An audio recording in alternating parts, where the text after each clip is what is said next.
So, hi, I'm Zara with ZaraPhD.com, author of Minimalist Homeschooling and creator of Simple is the New Smart, the Minimalist Homeschooling Masterclass.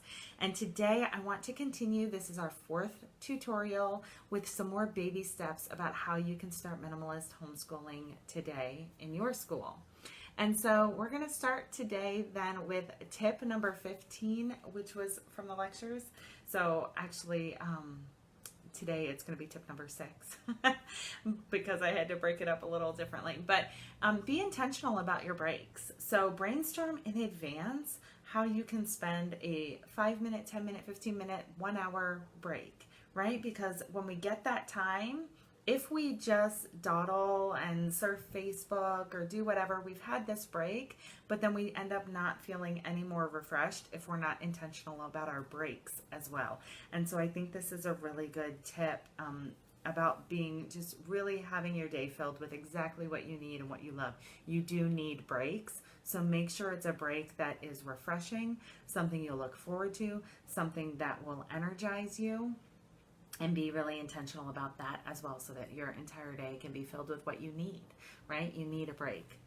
Okay, the next one is spread a feast like a feast. So this is for all my Charlotte Mason homeschoolers who want to know how to reconcile being minimalist with spreading the feast. And so I'm going to ask you, this is especially great. We're heading into Thanksgiving in the United States now. And you spread a feast every day? No. You don't. It's this special occasion. It's something to look forward to. So don't feel like you have to feast every single day or even every week. Because at a certain point, if we had to do Thanksgiving every week, it would feel like a huge chore and a huge burden. And often that's what happens in our homeschool when we feel like we have to spread the feast constantly. So it's okay for the moments that you spread a feast to really be a treat. Also, when we spread a feast, we don't lament leftovers. We don't feel like failures because we have a whole bunch of turkey and stuffing left in the refrigerator at the end of the night. No, that we rejoice in the plentiful table that was set. And the same can be true in our homeschool. Don't lament all the things you don't get to. That's just a sign of how plentiful your child's education can be. It's not a sign that you are inadequate and haven't done enough, right? It's just that there is so much to do, right? Okay, the other thing about a feast is that we give our kids options. So we might say you have to choose a vegetable, but we don't say typically at a feast, you have to eat all of it and you have to eat as much as I put on your plate of all of it, right? So typically at a feast, my kids love it because they have a lot more freedom about picking and choosing exactly what they want. And I think the same can be true when we're trying to expose our children to all of these lovely and beautiful things. So the next one is we save space for the things we love. So if we know that we really love the stuffing and we look forward to it all year, we instinctively don't want to fill up on all the things we're unsure about. And the same thing is true with our children and their time. If there's something that they love doing, that they have been looking forward to doing, they instinctively want to save time for that activity. And so we shouldn't try to fill up their day with all of the other things we want to expose them for without giving them that luxury of some space for what they know they love. I would not be happy if someone filled up my plate with everything and forced me to eat it all so that at the end of the night I had no room left for stuffing.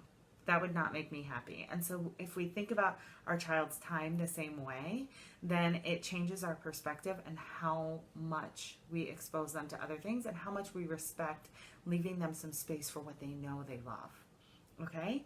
So, and also we have a select menu. We don't try to make all the dishes for one feast, right? And each feast may have a different flavor, right? So a lot of people do like ham on Easter and turkey on Thanksgiving and, maybe some sort of beef at Christmas, right? So we have a select menu. We don't try to do all the things at every feast. We're not serving Italian and Mexican and American, right? We pick and choose. So keep that in mind for your feast too. And one more tip for today is time yourself.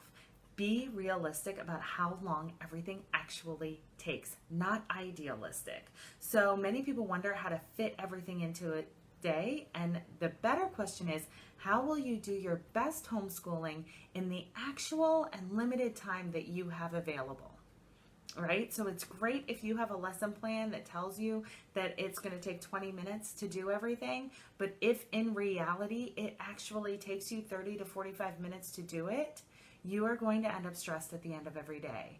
So this is a time to go by what your family actually needs, how much time your family actually needs, instead of what's prescribed by someone else. So time yourself. Literally get out a clock or a watch or your phone and keep it by you and literally time how long everything takes. And you might be surprised what that reveals. So that's all for today. I am wishing you all the simple things. If you'd like to find out more, you can always go to the blog, www.zaraphd.com, and I will be seeing you again soon. Bye-bye.